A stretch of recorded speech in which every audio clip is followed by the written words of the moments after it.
Hi everybody, just turning the bottoms of these bowls I threw off the hump yesterday. They dried fairly quickly, which was the idea. I cut them off with a needle. If you've watched the video you'll see me cut them off with a needle, and they're fairly level. If you keep the needle horizontal when you're cutting them off, you don't waste a lot. There's not too much undulation on them.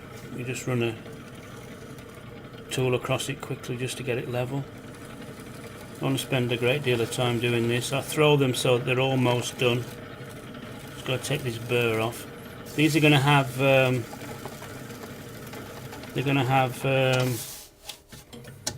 ash glaze on them, so I'm just putting a little tiny undercut there. And what that'll do is, if I do get a bit of a run on the glaze, which happens sometimes, it'll catch it and stop it running onto the foot ring. I don't mind it running down in a nice little jewel on the edge. It's quite nice, but when it runs onto your shelf, it just ruins your shelf, and it also spoils the part.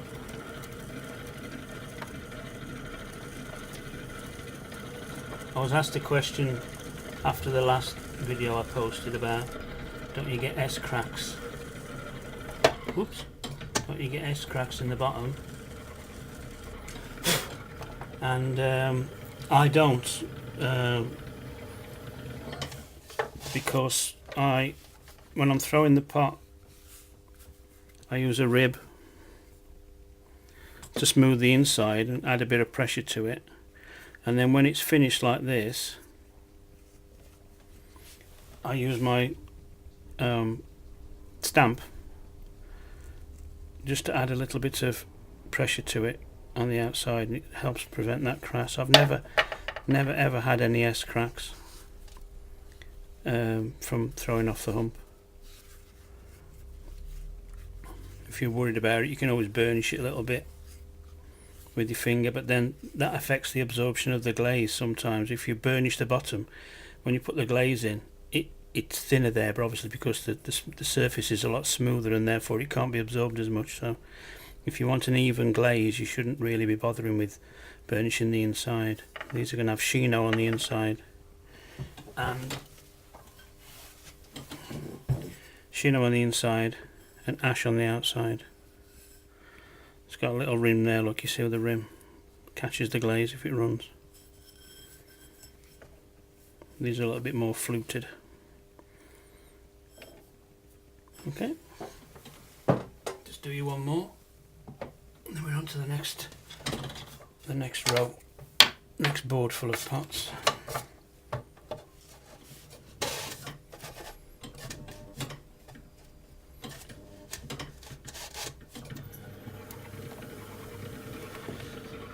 I throw them a bit wobbly, so they end up being a bit wobbly, but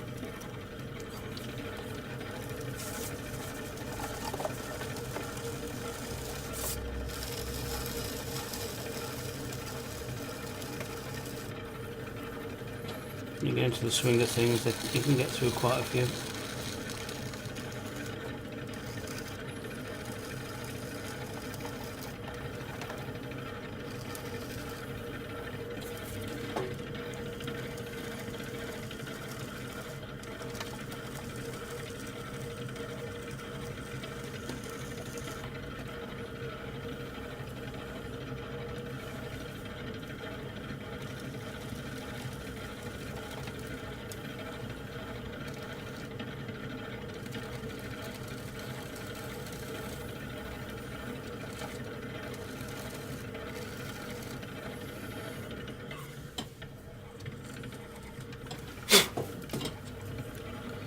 Round off the edge.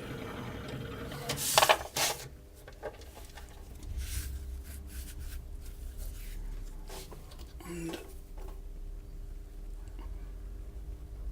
got my finger on the inside there, resisting it, so that adds a little bit of pressure. That's another one done.